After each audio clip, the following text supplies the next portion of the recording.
Assalamualaikum warahmatullahi wabarakatuh. Gus Islah Bahrawi sedang ramai diserang oleh para pendukung UAS. Apalagi viral kembali ceramah itu setelah kejadian bom bunuh diri di Bandung yang menewaskan aparat polisian. Dan di sana dengan tegas Gus Islah Bahrawi membantah ceramah UAS dan bahkan memohon Gus Islah Bahrawi untuk ustadz-ustadz hentikan memberikan pembenaran ceramah terhadap orang-orang yang bunuh diri, atau jangan sampai ceramah-ceramah seperti UAS ini menjadi motivasi untuk orang lain melakukan bom bunuh diri. Lantas video itu rame, kemudian banyak fans UAS yang mungkin tidak terima terhadap bantahan Gus Islah Bahrawi. Wong itu ceramah UAS yang Anda potong, itu ceramah UAS yang menjawab pertanyaan dari jamaah terkait Palestina. Namun Gus Islah Bahrawi kemudian menjelaskan supaya mereka yang fanatik buta itu paham apa maksud dan tujuan mengkritik UAS. Banyak yang protes ketika saya membuat video bantahan terhadap anjuran harokah intihariah dan harokah istishadiyah yang dilakukan oleh Abdus Somad. Banyak yang menyalahkan saya seolah-olah saya memotong video itu,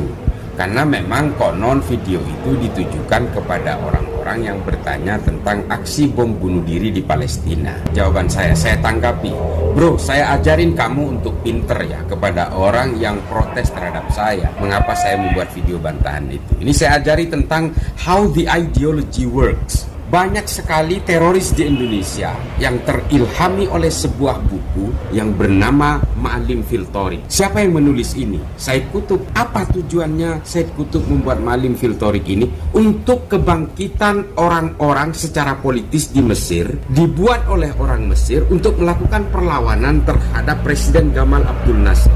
Tapi kemudian Ma'alim fil Thoriq ini mengilhami gerakan-gerakan Ikhwanul Muslimin di Mesir. Kemudian yang kedua adalah ada sebuah kitab yang ditulis oleh Abu Bakar Naji yang bernama Idarat at-Tawahhush. Kitab ini ditujukan kepada kebangkitan ISIS di Irak dan Suriah. Tapi apa yang terjadi? Dua buku yang sebenarnya ditujukan kepada orang Mesir dan buku yang lain yang ditujukan kepada orang gerakan-gerakan militan yang mengatasnamakan Islam di Irak dan Suriah ini dipakai juga oleh teroris-teroris di Indonesia untuk mempertegas berbagai aksi-aksi kekerasannya. Orang-orang yang tidak terima karena saya membantah video UAS dan melawan videonya UAS ini, saya ajarkan bagaimana ideologi itu bekerja. Ma'alim fil Thoriq ini dibuat di Mesir, ditujukan untuk kebangkitan politik-politik Mesir melawan Gamal Abdul Nasser, presiden Mesir ketika itu. Idarat at-Tawahhush dibuat bagi orang-orang Wahabi di Irak dan Suriah, orang-orang Wahabi di Pakistan dan di Afghanistan. Tapi kemudian rujukan itu dipakai di Indonesia oleh kelompok-kelompok teror di Indonesia,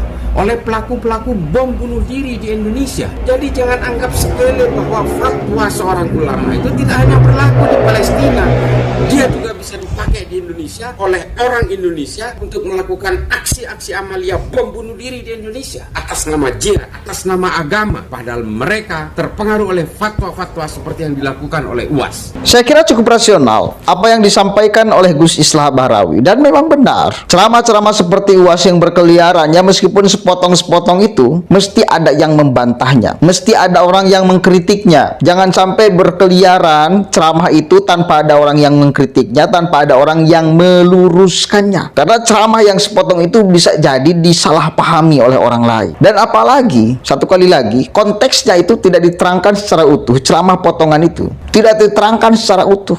Lawan itu siapa sebetulnya? Musuh itu siapa sebetulnya? Jangan katakan bom bunuh diri. Ini dikritik ulama Mesir.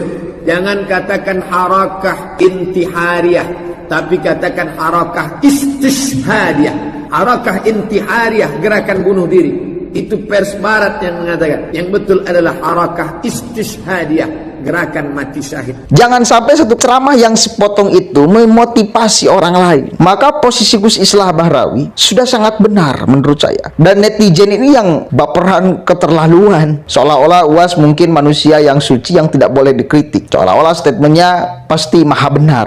Apalagi kita tahu lah, UAS itu banyak, kita katakan penggemarnya di Indonesia cukup banyak.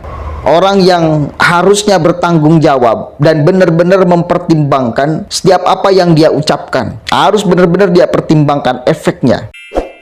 Statement potongan yang seperti itu ya jelas.